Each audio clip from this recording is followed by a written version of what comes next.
She decided to show a child who was a patient at where she worked nude photos and videos of herself.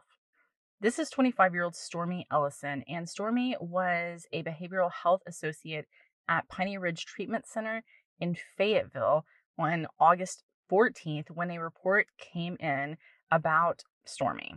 According to the report that was received by the Arkansas State Police Crimes Against Children Division, Stormy showed photos and videos of herself in a nude state to a juvenile male resident at that treatment facility. What I think makes this even more disturbing, even more sick, and honestly, like what could possibly make a grown woman showing nude photos and videos of herself to a child more disgusting? Well, what makes it more disgusting is that Piney Ridge is a psychiatric facility specifically for girls and boys between the ages of 7 and 17 who are suffering from sexual behavior disorders. So this is a child who already has issues in that arena, and then she's doing this to them. An interview was conducted with the juvenile, and when he was interviewed, he said that Stormy Ellison asked him questions about his virginity and about his sexual history through an app on her phone. At some point, she went so far as to proposition him for sex. And it seems like this was like a grooming thing with Stormy Ellison that went by it happened pretty quickly. According to the juvenile, it started on August 6th and it continued through August 8th. Now, at points during that time, Stormy Ellison brought him food, which is against the center's policy. She allowed him to speak to someone that he wanted to talk to on FaceTime, again, against the center's policy. And like I said, that's like grooming stuff, because what happens when someone does you favors, like bring you food that they're not supposed to bring you, or let you FaceTime someone that they're not supposed to let you FaceTime? Well, you in your mind, especially that of a juvenile, feel like you owe that person something. And what do you owe them? The thing that they're hitting you up for, sex. I don't know. That's just my opinion. Police were able to interview Stormy herself.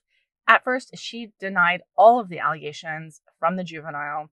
She later said that she couldn't remember if she did or didn't do these things, but at some point she finally corroborated the majority of the juvenile statement, like what he said that she did, including that she used an app to communicate with him about future acts that were to happen between the two of them. That part where they're like, oh, I don't remember if I did that or not. Like, that's one of my favorite excuses that people give, to be completely clear. But also the fact that she then says, well, I arranged to meet him after he got released from the facility, or we discussed meeting after he got released from the facility, but I wasn't actually going to meet him.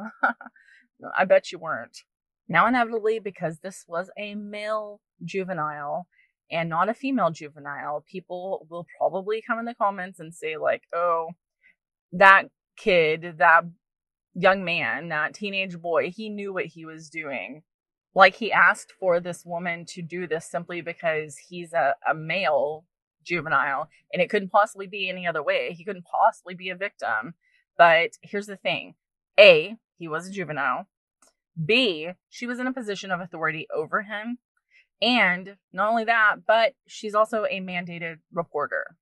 So Stormy was arrested on August 15th. She spent a few days in jail before she bonded out yesterday morning, August 19th, on a $25,000 bond. Now, I do want to say that facility, Piney Ridge, it's my understanding that a majority of the patients there are patients with sexual disorders, but I don't think that all patients there are patients with those types of disorders. I don't know. Somebody feel free to correct me. But I don't know that this patient in particular was a person that had that sort of disorder.